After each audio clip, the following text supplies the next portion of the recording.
오늘 우리 한국교회가 오늘 11월 셋째 주일이죠. 추수감사 주일로 지키게 됩니다. 11월 셋째 주가 되면 미국은 난리요. 땡스기빙 데이라고 해서 한 주간 내내 그들은 공휴일로 선포하고 또 모든 흩어진 가족들이 다 집에 모이고 그들은 뭐 여러 가지 음식을 해가지고 갈라 먹기도 하고 그런 절기를 지켜요. 자료를 보니까 그 유럽에서 청교도들, 기독교인들을 핍박하니까 신앙의 자유를 찾아서 몇 사람들이 이제 신대륙, 그 당시 발견된 신대륙이잖아요. 미국 땅을 건너갑니다. 그들이 가서는 그의 겨울이 얼마나 추웠던지 거의 다 굶어 죽고 얼어 죽어요. 그리고 살아남은 그들이 그 다음 해에 인디언들의 도움을 받고 풍성한 추수를 하고 너무 하나님의 은혜에 감사하잖아요. 그래서 이제 칠면도 고기도 새도 다 잡고 풍성하게 이제 음식을 차려놓고 그들을 도와줘 인디언들을 다 초청해서 큰 잔치를 벌였어요. 하나님 감사해서 그게 땡스기빙 데이, 하나님께 감사하는 그 시작이었어요. 그래서 미국에는 11월 셋째 주면 굉장한 잔치가 벌어집니다. 우리나라에 100여 년 전에 개신교 선교사님들, 미국 선교사님들이 많이 들어왔어요. 이분들이 들어와서 보니까 우리도 그때 농경 문화잖아요. 농사가 주업이잖아요.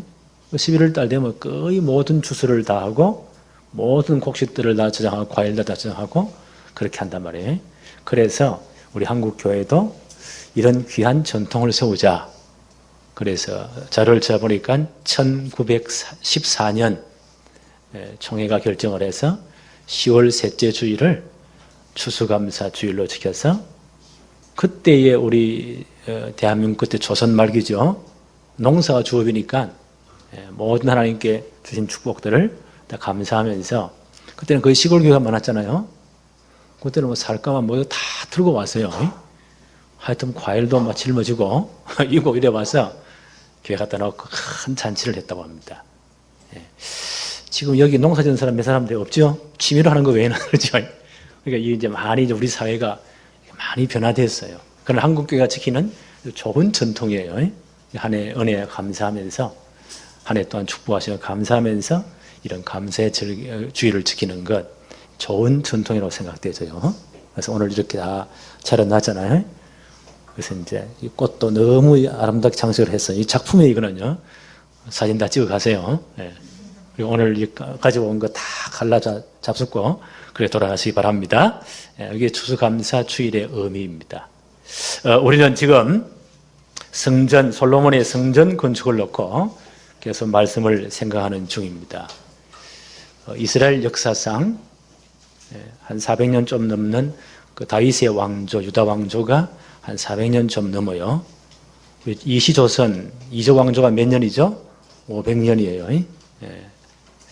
그 솔로몬 왕 시대 때 성전 건축을 하는 것은 유다 왕조 역사상 가장 중요한 큰 사건입니다. 그런데 오늘 본문을 잘 보면 이렇게 역사상 유다 왕조의 가장 중요한 사건인 이 성전 건축보다 더 중요한 것이 있어요. 하나님의 관심은 다른 데 있어요. 우리는 뭐 어마어마한 예배당을 짓고 이 폼 잡으면 기분은 좀 좋겠지요. 근데 하나님은 거기에는 별로 관심이 없는 것 같아요. 지금 유다 왕조 400년 역사상 가장 중요한 성전 건축이 지금 지어지고 있는 중이거든요. 근데 하나님은 여기에요. 건축하는 중에 하나님이 긴급 동의를 하세요. 오늘 설교 제목이 뭐죠? 성전 건축과 하나님의 긴급 동의. 너무 중요. 회의를 하다가 너무 중요한 사안이 있으면 어떻게 해요? 의장, 긴급 동의가 있습니다. 너무 중요하기 때문에 긴급한 일이 있습니다. 그게 긴급 동의예요. 그 성전 건축보다 더 중요한 게 있어요. 하나님 보시기에는. 이걸 놓치면 큰일 나요. 그게 뭐예요? 성전 건축의 성전이 무엇을 의미하는지. 이스라엘이 지금 솔로몬이 왕이 된 다음 4년 뒤에부터 시작하잖아요. 어마어마한 공사예요. 지금 가서 볼 때는 아이고 이 건물이 그렇지만 그 당시 고대 사회에서 그런 건물을 짓는 것은 어마어마한 거예요. 예. 그러니까 하나님은 긴급동의하셔서 뭐라고 말씀하세요? 너희가 짓는 성전이 무엇을 의미하는가를 아느냐?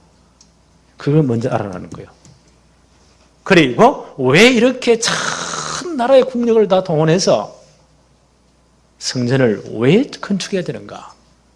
그 이유를 먼저 알아라는 거예요. 예.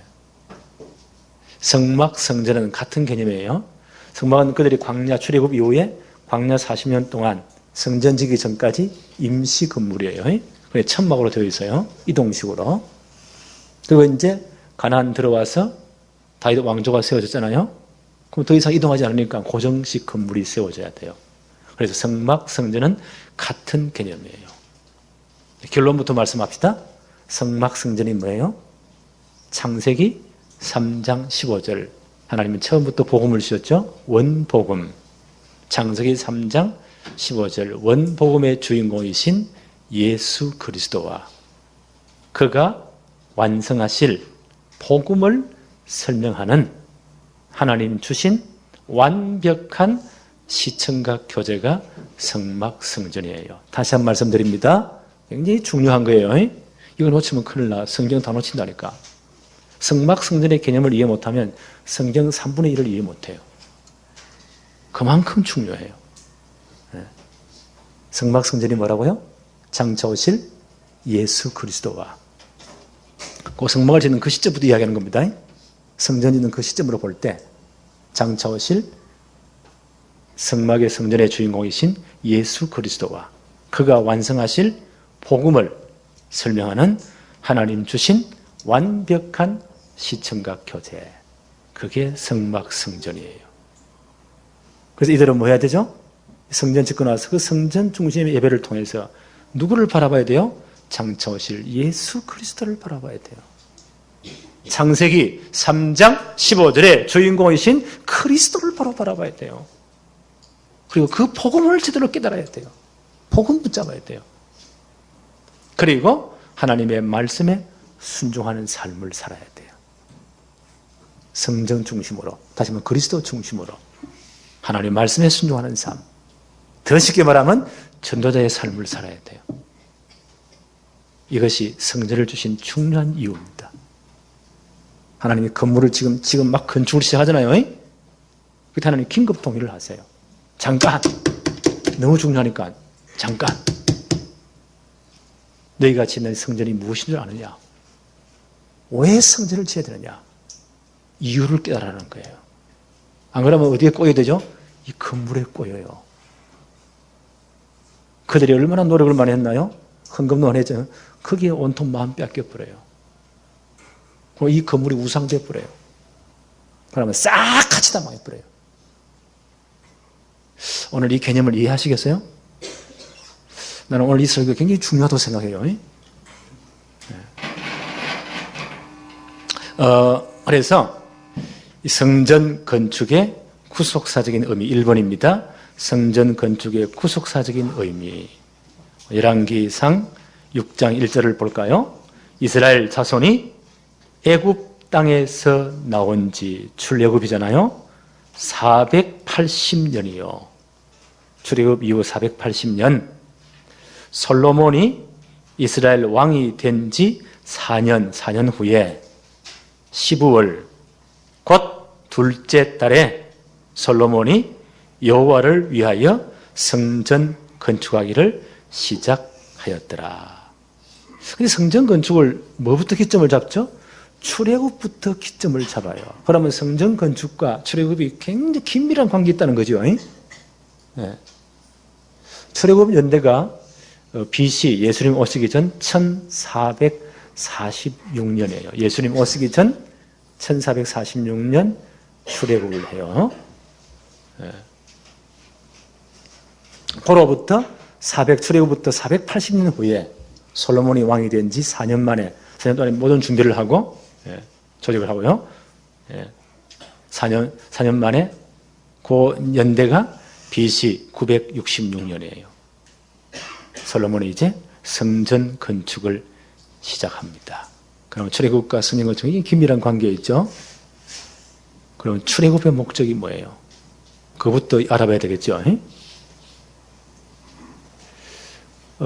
이스라엘 백성들이 애굽 땅 가기 전에, 벌써 400년 전에 아브라함이 이렇게 말씀하십니다.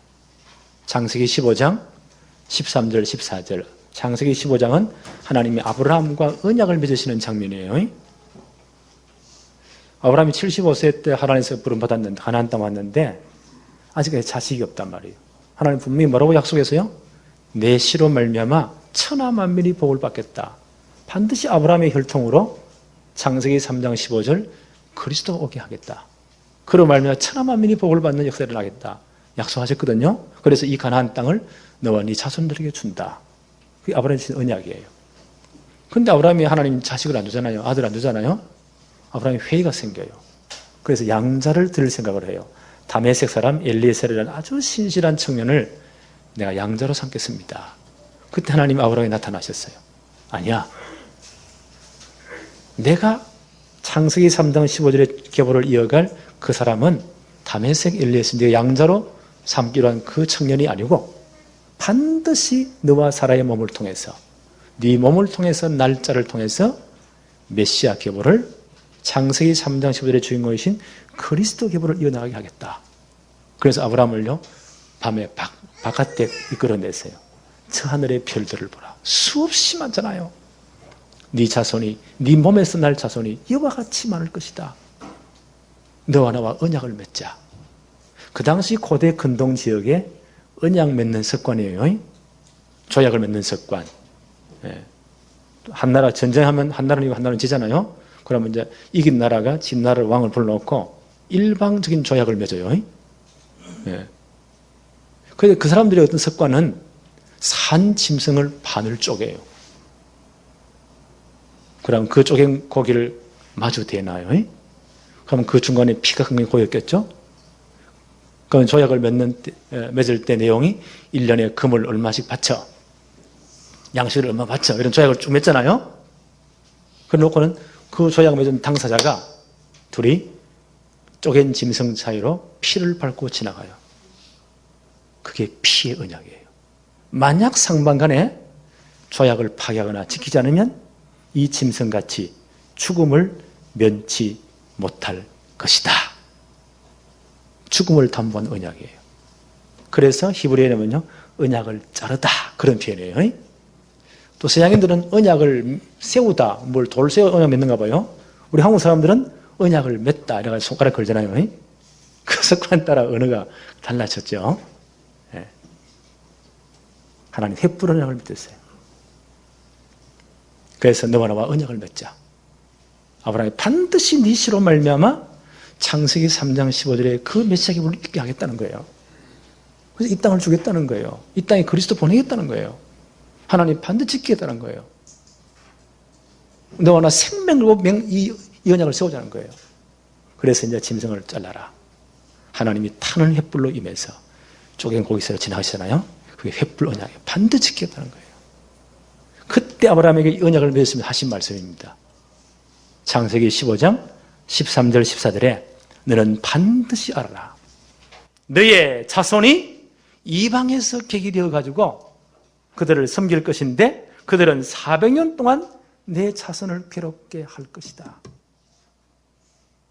그들이 섬기는 나라를 내가 침범할 것이다. 그 후에 내 자손이 큰 재물을 이끌고 나올 것이다.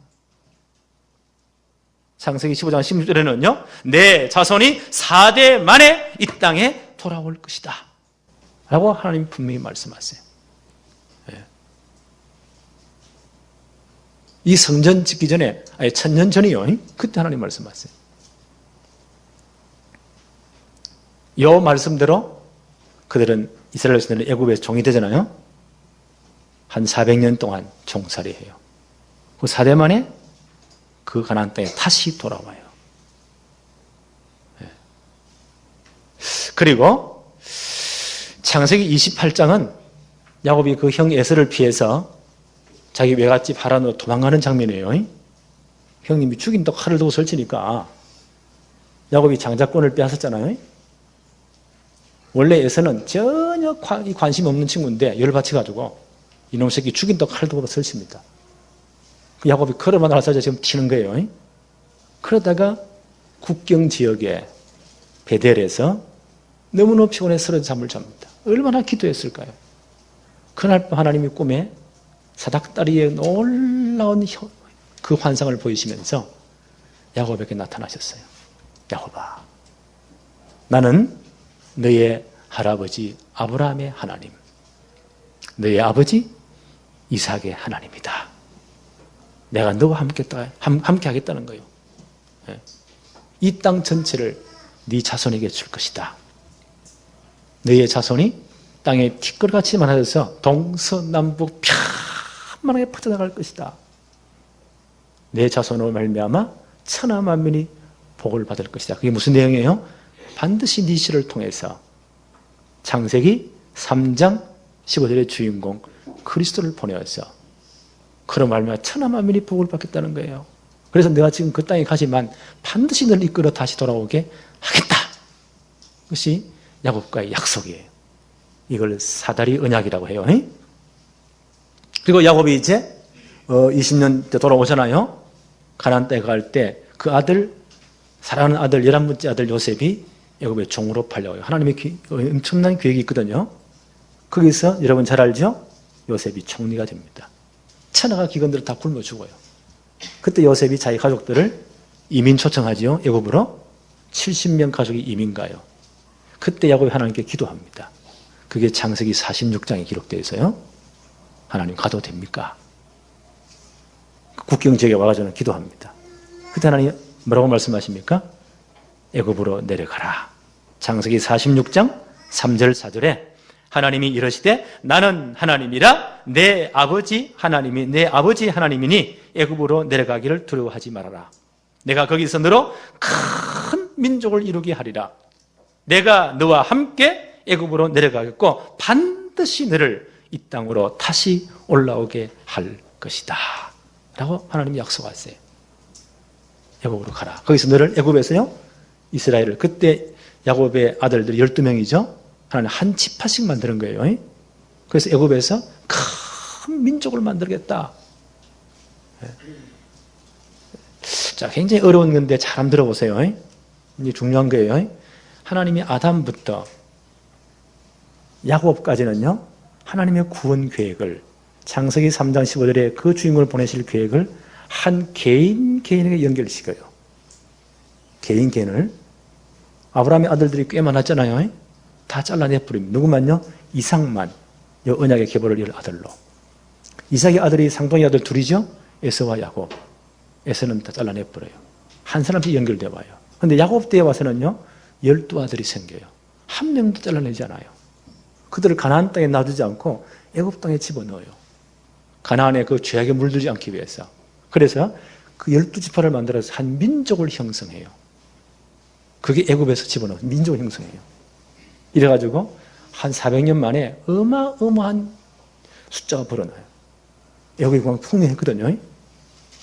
고센 땅이라는 아주 안전한 곳에 하나님이 딱 집어넣어가지고 그것도 핍박을 노예로 만들어가지고 그러면 신앙이 순수해져요. 핍박을 받으면 신앙이 순수해져요. 아까 잠깐 우리 살람 목사님 기도했잖아요. 이분들은 생을 딱 언제 죽을지 몰라요. 이 IS 저 단체가 굉장히 집요합니다. 저 사람들은 뭐냐? 이 지구를 알라의 신정 왕국으로 만들어야 된다. 여기에 생을 거는 것이 최고의 인생 목적이다.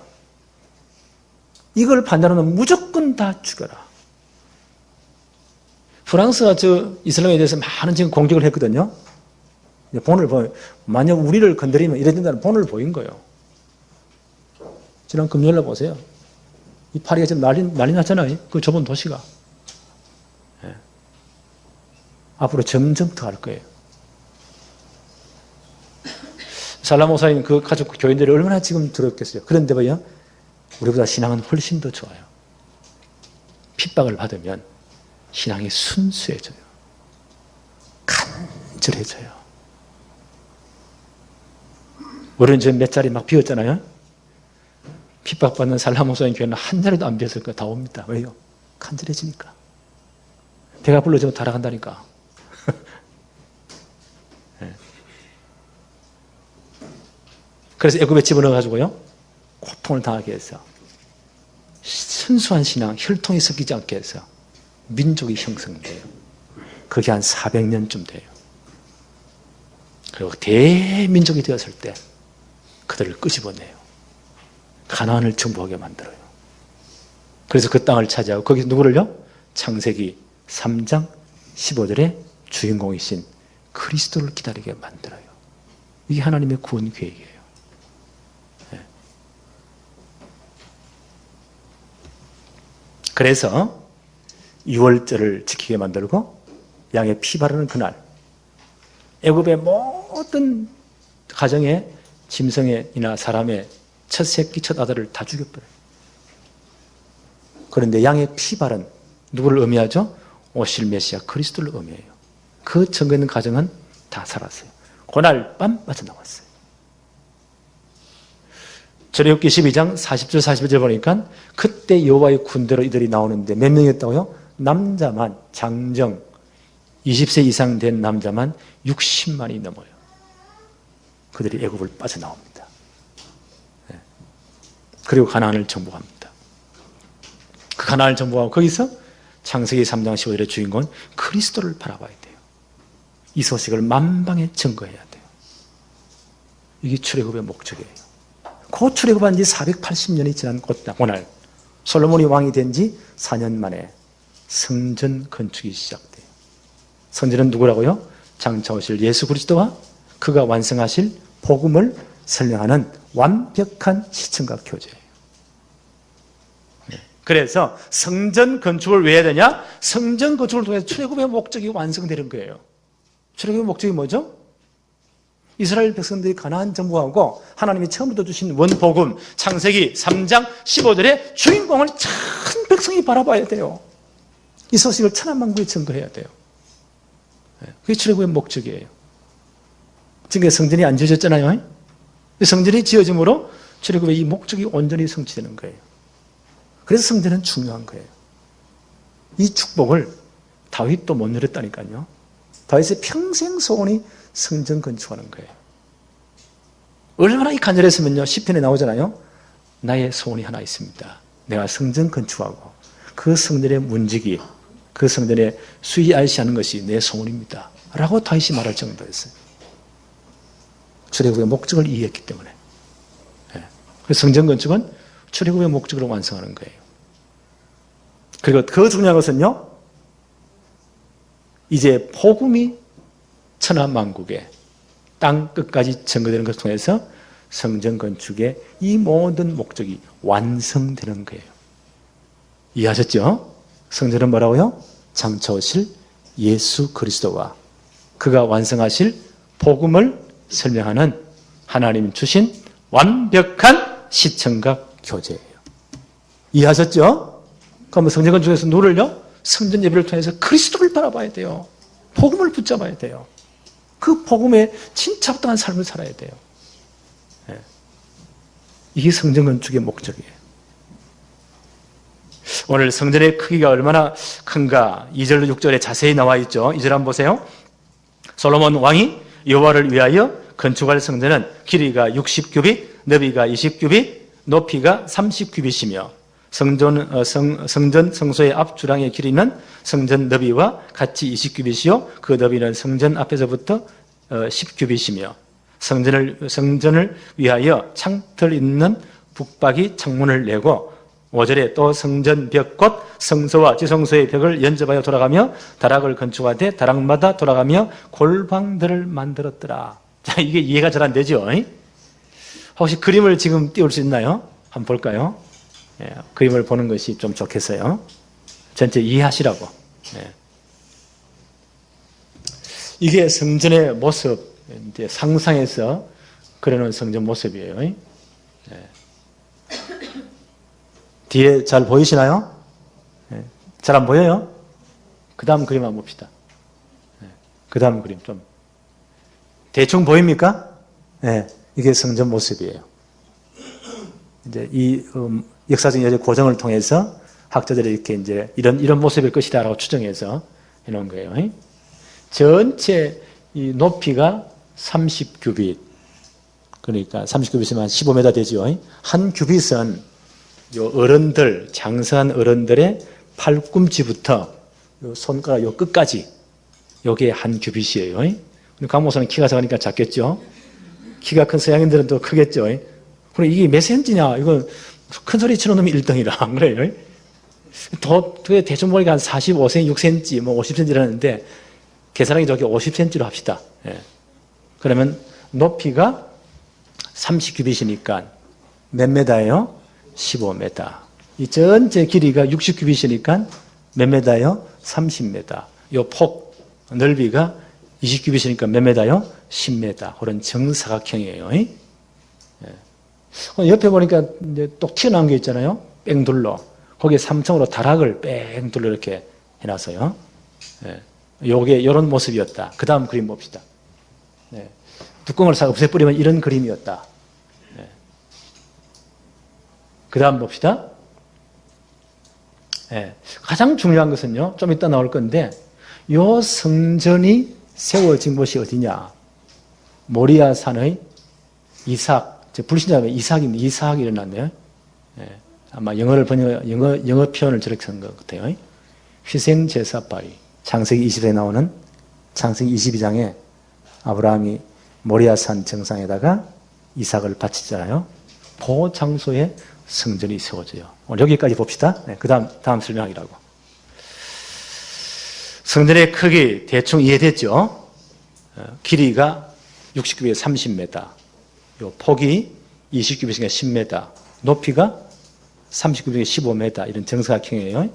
그 가로 뺑 돌아가면서 다락을 쭉 만들어 놨어요. 교수 건물로. 예. 지난번에 우리 출애굽기 하면서 성막 공부했죠. 딱 성막의 2배예요. 2배. 예. 그런데 이 모든 기초부터 성전은 벽을 전부 다 돌로 따듬어서 이렇게 만들고 위에 이제 지붕은 백향목으로 5가지를 다 해가지고 만들었어요. 이런 정사각형, 이런 직사각형 형태의 건물이다. 예. 그좀 이해하시면 되겠습니다. 그리고 성전 내부에는 성소와 지성소가 있잖아요. 그 돌로 다 지은 건물이니까 그 안쪽은 백향목, 아주 고급의 나무예요. 백향목 나무로 뺑 둘러 안에 전부 다 이렇게 장식을 했어요. 돌이 안 보이도록. 그리고 그 60규빗이니까 40규빗까지는 성소예요, 성소. 그 다음이 지성소예요, 20규빗. 그렇게 이제 구분이 되어져요. 그리고 나무로 참 둘렀다고 했잖아요. 그 위에다가 얇은 금을 벽지같이 만들어가 다 금을 다 입혔어요. 너무 화려하겠죠. 바닥도 잣나무나 백향목으로 다 깔고 금으로 다 입혔어요. 천장도 마찬가지고. 그렇게 해서 이제 내부 전체 공사를 합니다. 이런 내용이에요. 대충 이제 감이 잡히세요? 다음 또 세부 그림을 한번 더 봅시다. 그런데 역대상 28장 11절 19절에 보니까 이런 성전의 어떤 내부에 돌로 참 골조공사하고 내부 공사하는 것은 그냥 솔로몬이 아무렇게 한 게 아니고 다윗 때부터 이미 설계도면을 하나님 주셨어요. 다윗의 평생 소원이 뭐죠? 다윗이 왕된 이유가 뭐죠? 성전 건축이에요. 그래서 전 백성들이 그리스도를 예표하는 이 성전에서 예배하면서 오실 메시아 그리스도를 붙잡는 거예요. 이 소식을 만방에 청가하는 거예요. 그게 다윗의 평생 소원이에요.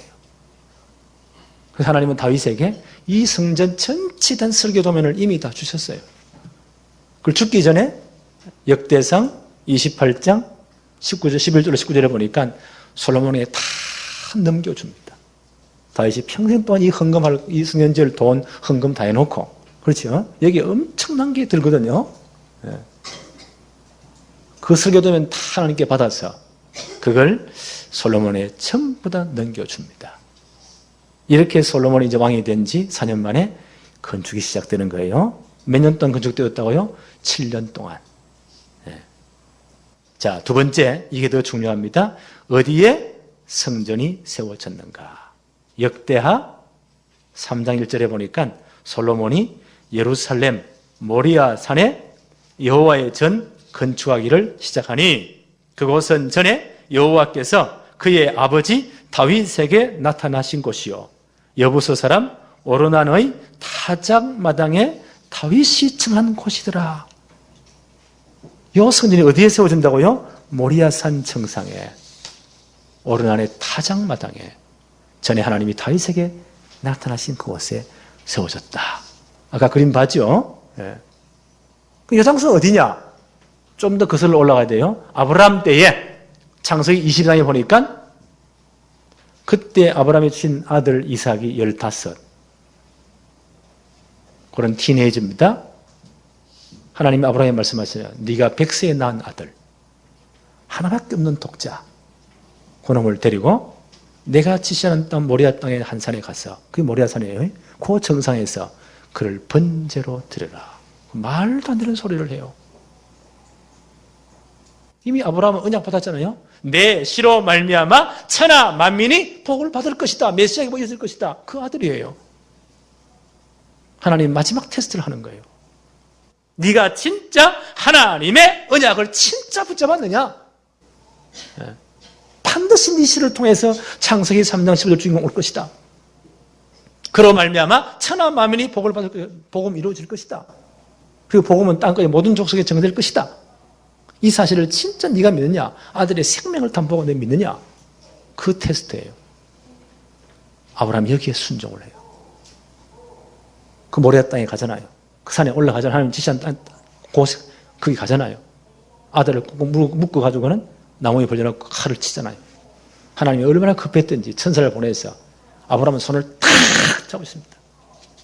아브라함아, 아브라함아, 너가 이제야 네가 진짜 하나님 사랑하는 줄 알았다. 이 아이에게 아무 일 행하지 말아라. 예. 그래서 놀라운 축복을 하십니다.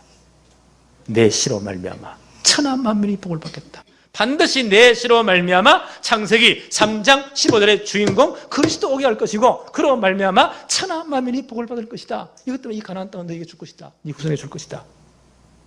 그 창세예요. 그때 하나님 뭘 숨겨놨죠? 숫 양을 숨겨놨잖아요. 그게 보입니다.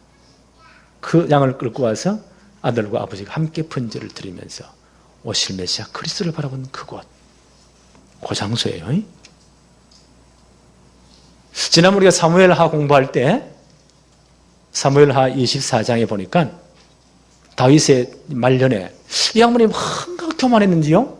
인구조사를 하나님이 그렇게 축복했는데 인구조사 그게 문제가 아니고 이렇게 우리 국민이 많고 우리나라가 번성하고 이렇게 폼 좀 잡으려고 인구조사를 명령해요. 요압 장군이 막 그렇게 말려도요 억지로 강행을 시켜요. 하나님 열받았잖아요. 이래가지고 진노가 임하는데 사흘 동안에 이스라엘 나라 전체 전염병이 급성 전염병이 막 돌아요. 성경 보니까 아마 이틀도 안 됐는데 7만 명이 죽는단 말이에요. 그때 다시 하나님 앞에 막 엎드리잖아요. 하나님, 내가 잘못했습니다. 이 백성이 무슨 죄가 있어? 나를 죽이십시오. 라고 엎드립니다. 그때 갓 선자를 통해서 하나님이 오르난의 타작마당에 거기에 하나님의 번제를 드려라. 그 장소가 이 자리예요. 모리아산 정상에 있는 넓은 곳. 오르난이라는 분이 이분의 이름이 아리우나라고 표현하기도 하고 오르난이라고 표현하기도 했어요. 같은 분이에요. 그 타작마당에 거기에 하나님의 번제를 드려라. 그때 천사가 칼을 거둡니다. 그 하나님의 진노가 그칩니다. 바로 그곳. 거기에 하나님의 성전을 세웠습니다. 이미 아마 다윗이 기름 부음 받을 때 하나님 이렇게 명령하십니다. 사무엘상 16장 13절에 대제사장 사무엘이 다윗에게 기름 붓잖아요. 그때 다윗 나이가 15살이에요. 그러면서 중요한 언약을 말씀하세요. 그게 나는 아무리 생각해도 시편 78편 67절로 71절입니다. 내가 요셉 지파를 버려 에브람 지파 욥새 지파를 버렸다. 그때 성막이 거기 있었거든요. 전혀 그분들이 관심이 없어요. 복음에 관심이 없어요. 나는 버렸다. 나는 유다 지파를 듣겠다. 시온산을 듣겠다. 그게 모리아 산입니다. 시온산을 듣겠다. 거기에다가 산의 높음 같이 하나님의 성전을 지어라. 그 자리에 지으라는 거예요. 다윗에게 말씀하시기를 이것 때문에 내가 너를 왕으로 예선했다. 지금부터 준비해라. 실력 준비하고 믿음 준비해라. 바로 그 자리입니다. 그게 하나님의 성전이 세워집니다.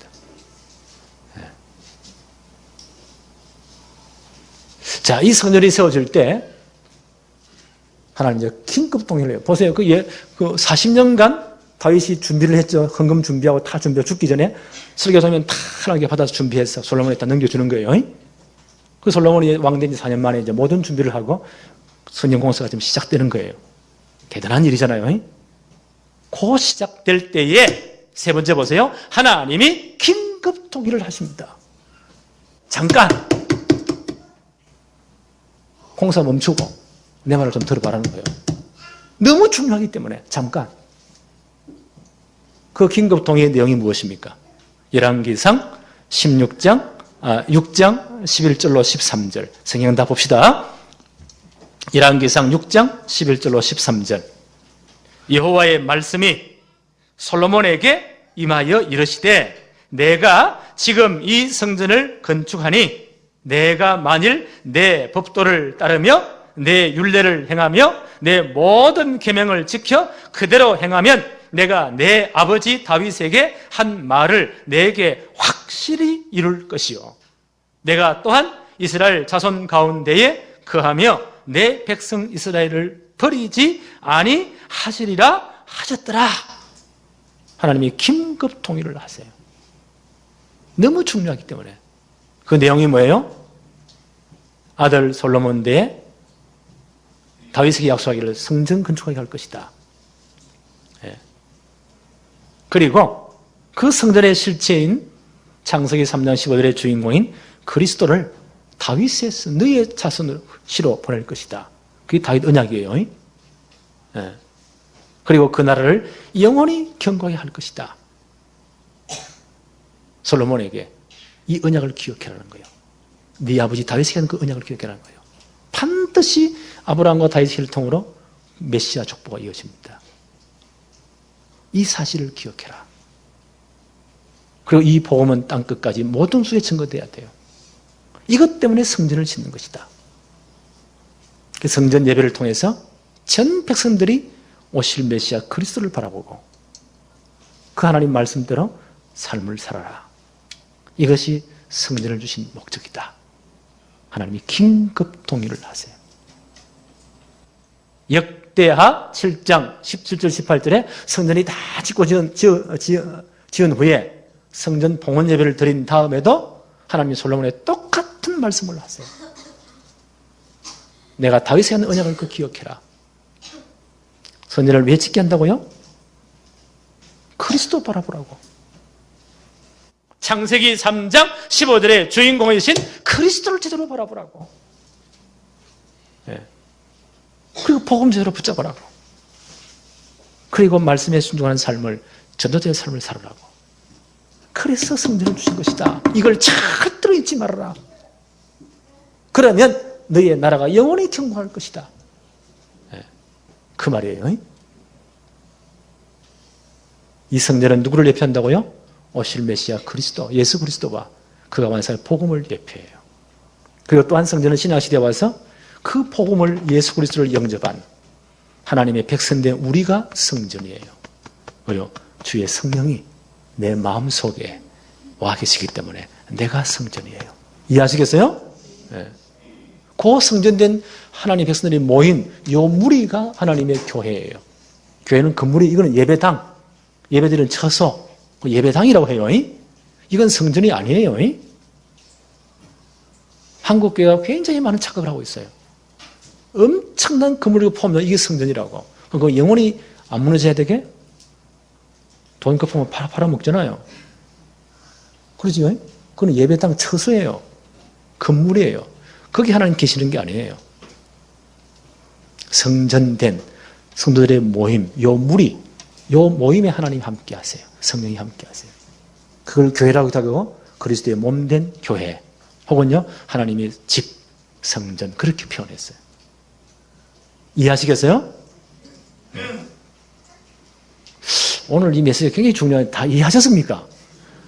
나는 다 속이 답답해서 죽겠는데. 그래서 내가 늘 미안한 것은 이 학교 다닐 때 공부를 좀 열심히 해서 표현을 잘 할 수 있으면 너무너무 좋겠는데 제가 이 글이 짧아가지고 표현을 잘 못해서 너무너무 죄송합니다. 예수님 당시에 보세요. 원래 솔로몬 성전 무너지잖아요. 그 다음 바벨론 돌아와서 그 제2성전 무너지잖아요. 헤롯 왕 때 예수님 당시에요. 헤롯이 유대인들의 마음을 사로잡으려고 그 목적으로 성전을 재건, 복원 공사를 합니다. 복음과 전혀 상관없이. 그게요, 다음 한번 그림 볼 건데, 어마어마합니다. 예수님 당시 벌써 46년대 지어왔다니까요. 예수님 십자가 사건에도 몇십 년 더 지어져요. 그 짓자마자 6년 후에 로마 장군 디도에 의해서 박살났어요. 싹 다 무너졌어요. 그 통곡의 벽에 유대인 지가 눈물 흘리고 있잖아요.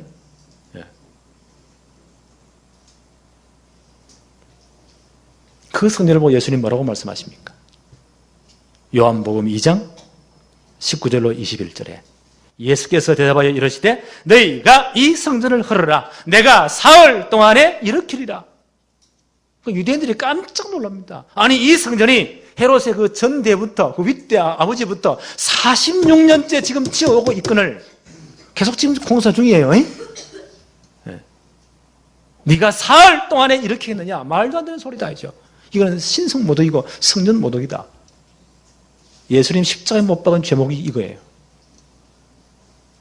처음 제자들도 이 사실을 이해 못했어요. 왜 우리 선생님이 왜 저런 말씀하시지?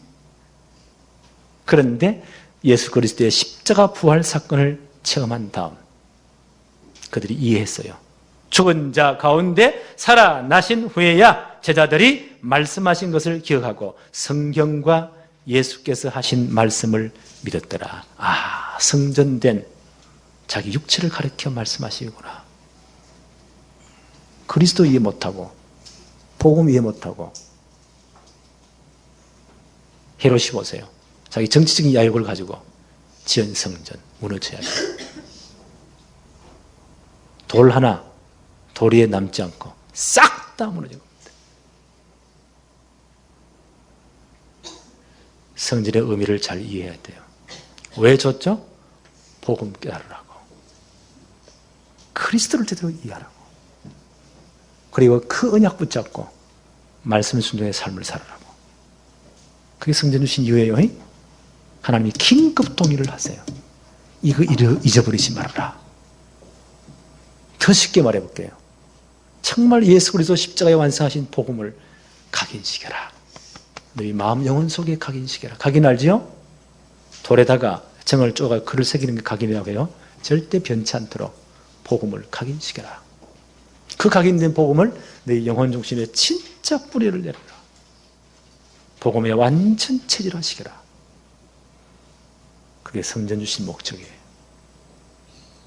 오늘날 그리스도의 몸 된 교회 우리는요, 교회가 된 성전된 우리는 이 축복을 진짜 누려야 돼요. 그런데 불행하게도 솔로몬이 이제 앞으로 공부할 거예요. 이 진짜 하나님의 진짜 의도를 제대로 이해 못하는 거예요.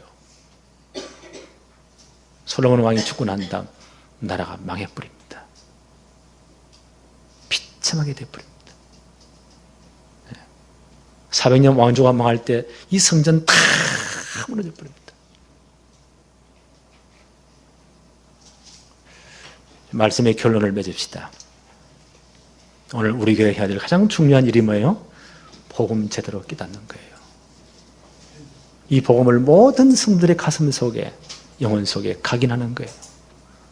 진짜 뿌리를 내리는 거예요. 복음에 체질화시키는 거예요. 이 축복이 우리 교회에 진정으로 누려지기를 바랍니다. 하나님 아버지 감사합니다. 오늘 추수감사 주일을 지키면서 진정한 감사가 회복되게 하옵시되 우리에게 복음을 주신 하나님 그 은혜를 감사하게 하옵시고 복음으로 완전 각인하며 뿌리 내리며 체절되는 이 축복을 누리게 하심을 감사하는 최고의 날 되게 하여 주옵시고 이 복음의 능력이 가장 사실적으로 우리 모든 현장에 드러나게 하여 주옵소서. 바울이 에베소 교회를 향해서 기도한 것과 같이 정말 복음의 넓이와 길이와 높이와 깊이가 없담을 깨달아서 하나님의 모든 충만으로 충만해지는 이 축복을 우리 교회와 다락방 전 식구들이 누리게 하옵소서. 예수님의 이름으로 기도합니다. 아멘.